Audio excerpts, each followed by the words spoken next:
With us now, Penn State senior long stick midfielder James Burke. And James, as you look back on the first season of Big Ten lacrosse, what stood out to you about playing in this league?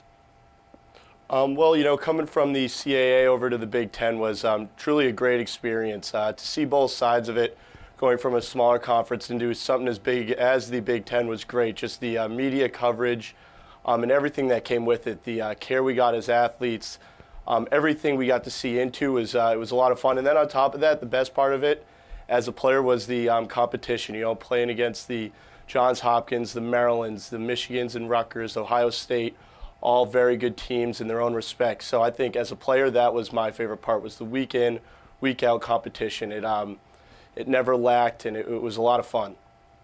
It was a difficult off-season for the Penn State lacrosse family with the passing of your goalie, Connor Darcy, and I know you're going to wear his number 16 this year in honor of him. What does that mean to you?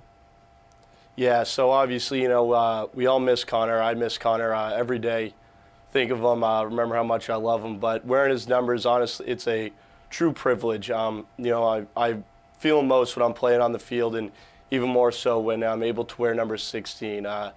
So it's truly a privilege, and the goal is to carry on his legacy immediately by building something this season amongst the 43 guys in the locker room, and then furthermore carry on his legacy, for teams 3 years out from now, 4 years, 5 years out from now, that will be Penn State and hopefully some other player wearing his number with the same pride I'm wearing it now. So that's the immediate and long-term goals, and that's what we're working on building right now in this preseason. Last year, you led this team in caused turnovers with 12 on the season. What do you work on throughout the year to be able to get those possessions for your team, and what are you looking for when you want to get a takeaway? What I'm working on is still just my general lacrosse IQ, how quick you can be to the ball. And when you're just playing the game, it's a lot of anticipating, a lot of recognizing opportunities, and then sometimes it's luck. It's a mixture of all three, and it's tough to work on and really focus on. But when you see opportunities, it's all about having the sometimes it's the guts to go out and make a play and take a risk, and sometimes it doesn't work. But you got to have the short memory and keep moving forward.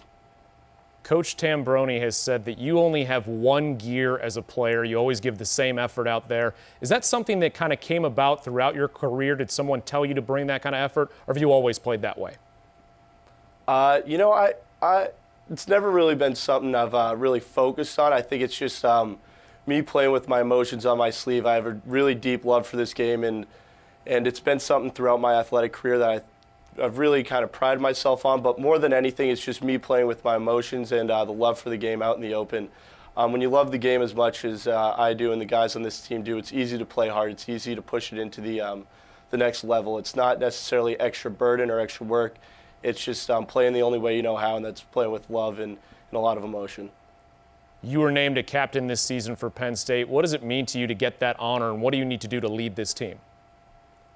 Yeah, I was named a captain, and it's a great honor. To be elected by your peers and coaches to a leadership position is obviously something to be proud of, but it's also something that you have to remain humble about. Remember what got myself to this position, why I was elected, and why I've carried the characteristics to be in this position. So it's about recognizing that you have new responsibilities, but maintaining the same characteristics that brought me to the opportunity to lead this team alongside Tom and Drake. You scored 2 goals and had an assist last year as a long stick. What are you looking for when you're about to decide whether or not to go to goal yourself and not give it off to the attack? Well, Mike, I wish I could tell you a good answer that I can synthesize that whole process and tell you what I've seen, but really it's just a feel for it. And it's 2 goals, but I don't think my shooting percentage was great. Hopefully you don't pull that out on air. But really I'm just looking what the opportunities are. We have a goal as a team with where we want to be shooting, where we want to be finishing at. And it's just coming down and seeing what the defense gives me. If I can move it to somebody like TJ or Nick Aponte, who might be a better finisher than myself, then that's something I'll look forward to. It's all about just getting points on the board. What have you learned from playing the sport of lacrosse over the course of your life that has helped you in other aspects, say in your schoolwork or even in the community? I think more than anything, lacrosse has really taught me an appreciation for hard work and more than anything, teamwork. Lacrosse is such a beautiful team game.